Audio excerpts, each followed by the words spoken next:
Hey anyone, how's it going? Welcome back to Abhi on Camera, where tonight I'm spoiling Jurassic World Camp Cretaceous Season 2, Episode 1. I was lucky enough to be able to go to San Diego Comic-Con with my friends over the past few days. And it was a ton of fun. I had a lot of experiences. Hopefully it won't take me a year to make a vlog about it like I did for the 2023 version. It was pretty much like an accident. I was talking with a friend about how much I liked Chaos Theory and how good it was for the channel. And they searched up on that terrible Comic-Con app that there was a Chaos Theory panel on Sunday. And thanks to me getting this, the professional badge, all 4-day badge, I decided, hell, I'll extend the trip and I will stay for Sunday. That's the only reason I went on Sunday, was for this one panel. And again, I didn't know what I was getting myself into. I thought it was just going to be them talking in a Q&A session. Not, hey, look, here, we're going to show you the entirety of Season 2, Episode 1. I recorded the entire panel as best I can. I was completely unprepared to make any recordings, so I did not bring any kind of selfie stick or tripod or something. So I'm sorry about how shaky cam the footage is. But obviously, I was not allowed to record the episode. The episode was really cool, and literally while making that short, which I also posted on the channel, I decided, what the hell, whenever I get home, and it took me a while to get back here, I would make this video basically describing the entire contents of Season 2, Episode 1. No, there is no footage. Again, I'm not allowed to put that out, but I will describe everything that happened to the best of my memory. Also, they released a teaser for the first, with clips from the first episode, as soon as that panel was done, and I will be putting that in the in this recap as kind of like, it's the only footage I do have access to. Final spoiler warning. So the episode begins with the cargo ship that the Cam fam got onto in the end of the last season. It's been about a week or so, I think it's a week or 10 days or something, that they've been on board the ship, hiding on board, and they've basically camped out inside one of the storage containers / dino pens. They've hung up some like hammocks and like set up a small crate as a table and stuff. It's kind of cute. They're making do. Kenji has apparently been sneaking out to steal some food for them, which mostly is the lettuce that they're feeding to the herbivores. But this episode makes it clear that Kenji is the character with the most problems to work through, at least in this season. First time we see him, he's outside, and the lettuce he was trying to steal, he just casually throws it into the ocean, and Yaz is the only one who sees him do that. Yaz actually spends the rest of the episode trying to get him to open up. What is wrong? Are you okay? And he keeps shutting her down every time by, Kenji faking it. Haha, yeah, no, I'm fine, making jokes about it. And it's like, we know you're lying. Like, it's stupendously obvious. But because he doesn't want to get confronted about it, he immediately goes out to steal food again. Tense scene where he's sneaking around the ship, trying to avoid the workers. And as he's getting lettuce, he notices that the ship's captain is eating something on the bridge. And he has the brilliantly dumb idea to sneak onto the bridge. He gets up there and he finds a bag of chips. He finds a solar charger in order to charge Brooklyn's phone, because remember, that's apparently the only phone they have access to. And they still don't know where they're going.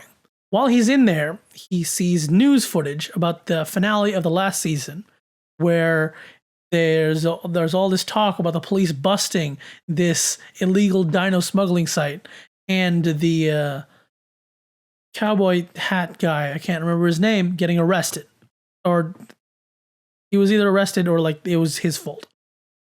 Because I can't remember, I think he died last season, right? He also hears another bit of exposition as the ship's captain comes back in while he's still in there, and he's on a phone call. Hey, we're trying to get to your location as fast as we can, but there's a major storm in the way and we have to go around. It's like the only way we can get to you on time is going through the major storm. And you know how these things go. They will always have to go through the major storm. More importantly, that captain drops one bit of location, which is we'll have to go upriver. And that's the only hint in the entire episode as to where on earth they are. Kenji successfully manages to sneak out and get back and present his haul to the camp fam. And this is where they start a funny little repeating joke where some dinosaur call is heard, and Darius is the first one to figure out what dinosaur it is. Like immediately, it's like, okay, it's that. However, there is a call that he does not recognize, which will matter in a couple minutes. As the ship enters I can't say it. As the ship enters the storm, we see the whole gang thrown around inside their little room, and apparently they get overheard because that's when the dock workers open up the crate and find them inside. Ship's captain is immediately like, lock the box, throw the whole thing overboard, and kill them immediately. But now that they're in the storm, the ship is rolling and things are falling over, and Darius like shows up to help a dock worker from being crushed, and he's like, we know that you're understaffed right now because Kenji overheard it earlier. It's like, let us help you. Like, don't kill us immediately. Let us help you so we can all survive this, and then we can worry about killing each other later. Captain begrudgingly obliges, and so they all try to like use these machines, which I don't know if they're real or not, to kind of secure the containers to the deck more firmly. But this is Jurassic Park, so a lightning bolt hits the ship and knocks out all the power. Who knows how that works, but it does, and that includes all of the electronic locks on the dino cages. Because of course, they all have to be electronic, and they all have to open up when the power turns off. Thing is, plenty of dinosaurs don't actually want to escape, so there's not that much chaos. But we do get to find out what the mysterious call that Darius couldn't recognize was. It's a Majungasaurus. Now this thing is fierce. I think there is one shot of it during the teaser. It has already killed its cellmate, since apparently they stuck 2 Majungasauruses in one box. He is a threat, right? He's chasing around Damien, the captain, and one of the deckhands. Darius even saves the captain's life at one point. Now, it's tracking them down, and this is a really cool scene, mind you, right? They're on the ship. The rain is coming down hard. It's dark, and you can only see things with the flash of lightning, right? So you can't see it until, bam, the lightning shows up, and there it is, right? Super cool thing. But it's like, where is it? Where is it? How do you lead it away? How do you get it back in its box? Well, here comes Darius to save the day. And, be his self-sacrificing self again. I do everything myself kind of thing. Because he uses Brooklyn's phone. He had used it to record the Majungasaurus call earlier. Now he plays it to attract the Majungasaurus towards him. Right? He keeps hitting the sound again and again to lure the thing towards him. Badass chase, and he barely manages to shove the thing back in its box again. I do think that the Majungasaurus will probably show up to menace them again because it feels odd to be a 1-episode dino. Concurrently, on the other part of the ship, a fire has started, which is amazing and funny at the same time because it's a cool looking fire, but also it's a fire while rain is coming down hard. Yaz, Sammy, and Kenji are over there trying to help tie things down when they encounter the fire. And the thing is, inside, they find a case full of eggs, which, surprise, surprise, has Bumpy's egg inside of it. I don't remember if we saw this back in episode 10, but somehow Bumpy's egg has ended up inside the box full of eggs. I don't remember it being stolen, but maybe I'm stupid. But then, because the fire starts, the case is in the fire. And Kenji, in another sign of something being deeply wrong with him in this season, he just runs straight into the fire without saying anything. I can do this. Like, Kenji's... It's not like Darius, where he's like, he believes himself, he can do it. Kenji seems to have a death wish. And that's more evident later.